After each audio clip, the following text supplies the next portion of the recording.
दिवाली का मौका है, कचौड़ियाँ तो बनती हैं, लेकिन रेसिपी शुरू करने से पहले ये आवाज़ सुनिए।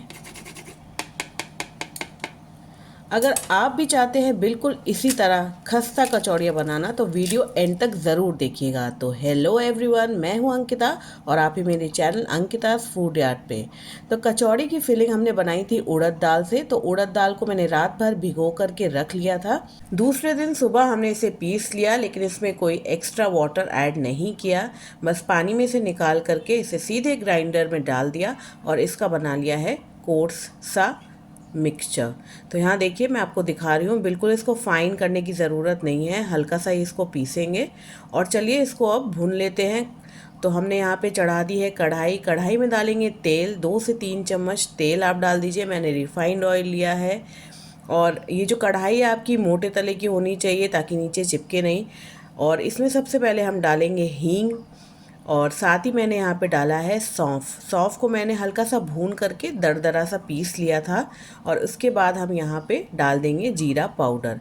इसको अच्छे से हम मिला लेते हैं पहले, ये थोड़े मसाले हल्के से भुन जाएं। उसके बाद जो हमने अपना उड़द दाल का पेस्ट बना के रखा था वो हम यहाँ पे पूरा का पूरा इसमें डाल देंगे और साथ ही अब इसको हम चला लेंगे। तो यहाँ जो है मसाले अच्छे से उड़द दाल के साथ मिल जाने चाहिए। तो यहाँ पे मैंने स्टील की कढ़ाई ली है, मोटे तले की है, तो इसको आपको चलाने में आसानी होगी। हालांकि आगे जाके मैंने कढ़ाई चेंज कर ली थी क्योंकि बहुत ज़्यादा चिपक रहा था नीचे। तो आप भी अगर आप चाहें तो इसको नॉन स्टिक में ही बनाइए, उससे ये ज़्यादा मसाले जो है आपके ज़्यादा अच्छे बनेंगे। तो साथ ही अब मैंने यहाँ पे डाल दिया है लाल मिर्च, थोड़ी सी मैं डाल रही हूँ अमचूर, थोड़ा सा गरम मसाला डाला है। और अब इसको हम मिक्स कर लेंगे नमक डाल के। तो नमक भी मैं यहाँ पे 1 चम्मच डाल दे रही हूँ और इसको भी बढ़िया से मिक्स कर लेते हैं। और देखिए जो ये उड़द दाल है ना, ये बहुत चिपकने लग गई थी नीचे। तो थोड़ी देर मैंने इसे पहले मसाले जितने मैंने डाले उसको अच्छे से मिक्स कर लिया था और बाद में मैंने इस मिक्सचर को नॉन स्टिक पैन में इसको शिफ्ट कर दिया था क्योंकि इसको चलाना थोड़ा मुश्किल हो रहा था मेरे लिए। तो यहाँ सबसे पहले मैं इसको मिला ले रही हूँ, मसालों को अच्छे से मिलाना है। जो उड़द दाल में पानी होता है वो हमें हटाना है। तो यहाँ पे अब मैंने थोड़ा सा आधा चम्मच के करीब बेकिंग सोडा डाल दिया है और इसको देखिए मैंने इसको ट्रांसफ़र कर लिया है नॉन स्टिक पैन में और थोड़ी देर से चला लिया था। तो ये बिल्कुल अलग अलग हो गया है दाना। इसे थोड़ी देर हमें और चलाना है, थोड़ी सी इसका कलर थोड़ा सा और डार्क हो जाए, अच्छे से भुन जाए, ताकि कचौड़ी में जो इसका टेस्ट है वो बहुत ही बढ़िया आए। तो इसको लाइट ब्राउन, गोल्डन ब्राउन हो जाने दीजिएगा और इसको ब्रेक करते चलिएगा क्योंकि जो हमारी उड़द दाल है उसमें थोड़े थोड़े से लम्प्स बन जाते हैं जब आप उसको चलाते हैं तेल के साथ। तो यहाँ पे मैं ब्रेक करते चल रही हूँ लम को। बिल्कुल जो ये मिक्सचर है ना, ये अच्छा सा नमकीन की तरह दिखना चाहिए। तो देखिए यहाँ पे अच्छे से ये रोस्ट हो गया है, कलर बिल्कुल रोस्टेड वाला गोल्डन आ गया है। तो हमारी ये फिलिंग जो है वो बनके हो चुकी है रेडी। इसे हम रख देंगे ठंडा होने के लिए। और अब चलिए कचौड़ी का आटा लगा लेते हैं। तो यहाँ मैंने मैदा लिया है 2.5 कप। आप चाहें तो यहाँ पे आधा आटा और आधा मैदा भी ले सकते हैं, पर मैंने 2.5 कप मैदा ही लिया है। और इसमें हम डाल देंगे थोड़ा सा नमक। तो आधी चम्मच के करीब मैं यहाँ नमक डाल दे रही हूँ और इसको सबसे पहले मिक्स कर लेते हैं। और अब हम इसमें लगाएंगे मोइन। तो मोइन लगाने के लिए आप घी का इस्तेमाल करें जो हाफ़ मेल्टेड हो। तो इस तरह से मैं यहाँ 2 चम्मच घी पहले डाल रही हूँ। टोटल हमें 6 टेबलस्पून घी चाहिए, तो मैं थोड़ा थोड़ा करके डाल रही हूँ। और अब इस मोइन को हमें अच्छे से मैदे में रगड़ना है। बिल्कुल ये जो मैदे का टेक्सचर है ये क्रम्बली हो जाना चाहिए, तभी जो आपकी कचौड़ियाँ हैं वो खस्ता बनेंगी। तो मोइन डालने का जो पर्पज़ होता है वह यही होता है कि जो कचौड़ियाँ हम बना रहे हैं वो बढ़िया से खस्ता बने। तो यहाँ थोड़ा थोड़ा घी करके मैंने यहाँ पे 6 टेबलस्पून घी डाल लिया था और मैदे में अच्छे से रगड़ना है। आप चाहें तो अपने दोनों हाथों का इस्तेमाल कर सकते हैं, अपने हथेलियों के बीच मैदे को रगड़िए तो घी जो है अच्छे से मैदे में लग जाएगा। देखिए जिस तरह से मैं कर रही हूँ, हथेलियों के बीच रख के इस तरह से आपको रगड़ना है। तो इस तरह से मैदे में अच्छी तरह से मोइन मिल जाएगा और उसका क्रम्बली सा टेक्सचर हो जाएगा। तो जब आप घी अच्छे से मिला लेंगे और अपने हाथ में इस तरह से आप मुट्ठी बांधेंगे तो आटा इस तरह से बनने लग जाएगा और तुरंत ही ये टूट भी जाएगा। तो बस हमें यही टेक्सचर चाहिए। मोइन जो है हमारा अच्छे से मिल चुका है। अब हमें आटे को गूंथना है। तो आटे को गूंथने के लिए हमें चिल्ड पानी चाहिए। तो यहाँ मैंने चिल्ड पानी रखा हुआ था और थोड़ा थोड़ा डाल के मैं यहाँ पे आटे का सॉफ्ट सा डो बना लूँगी, नीड कर लूँगी आटा। तो ज़्यादा हमें नीड नहीं करना है, थोड़ा ही नीड करिएगा। जिस तरह से ये पूरा एक साथ आ जाए उतना ही हम इसे नीड करेंगे। तो मुझे इसमें 1/4 कटोरी जो पानी है वो बच गया था, यानी 3/4 कटोरी पानी ही इस्तेमाल हुआ। और ठंडे पानी से इसे ज़रूर गूँथिएगा, इससे आपकी कचौड़ियाँ खस्ता होने में मदद होगी। तो यहाँ पे मैंने देखिए आटा बिल्कुल एक साथ कर लिया है, अच्छे से गूँथ लिया है। आटा एक साथ आ गया है। थोड़ा सा इसमें घी लगा देते हैं और इसको फिर से थोड़ा सा नीड कर देते हैं। आटे को हमें रेस्ट भी देना है, तो जितना आप रेस्ट दे पाए उतना अच्छा। मैंने आधा घंटा इसको रेस्ट के लिए रखा था। इसको ढक करके मैं रख दे रही हूँ और आधे घंटे बाद देखिए हमारी फिलिंग भी रेडी है, आटा भी हमारा सेट हो चुका है बिल्कुल बढ़िया से।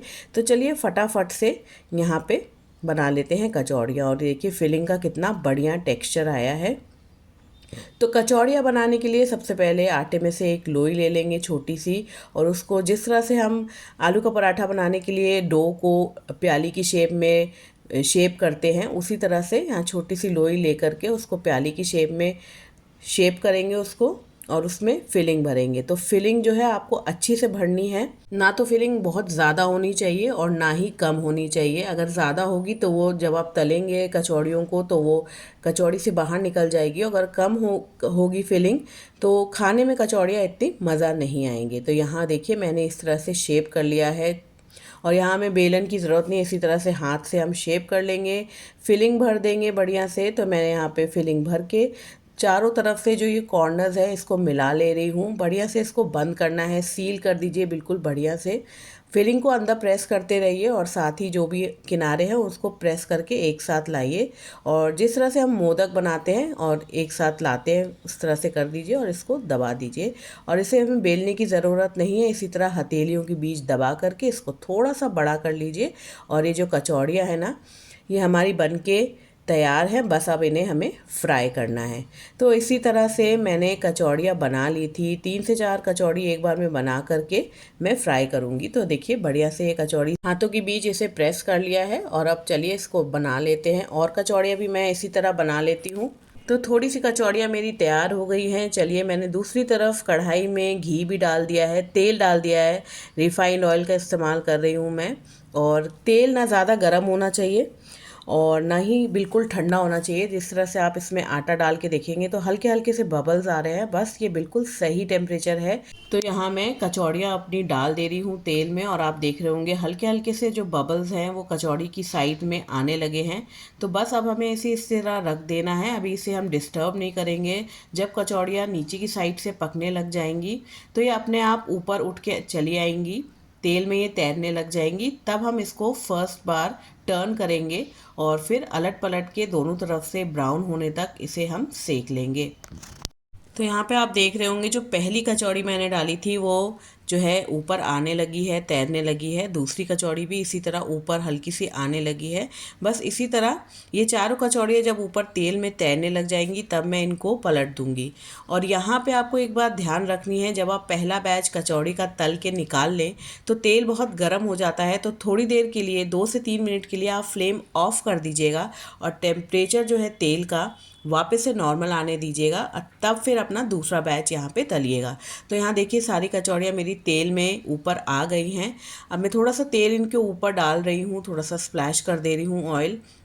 जिस तरह से मैं बता रही हूँ अगर उस तरह से आपने इसे तला तो आपकी कचौड़ियाँ बहुत ही फूली फूली बनेंगी, बिल्कुल जैसे मार्केट में मिलती है कि आप कचौड़ी को अच्छे से प्रेस करके उसमें सब्ज़ी भर के बिल्कुल खा सकते हैं। तो यहाँ देखिए मेरी सारी कचौड़ियाँ जो है बहुत ही बढ़िया फूल रही हैं।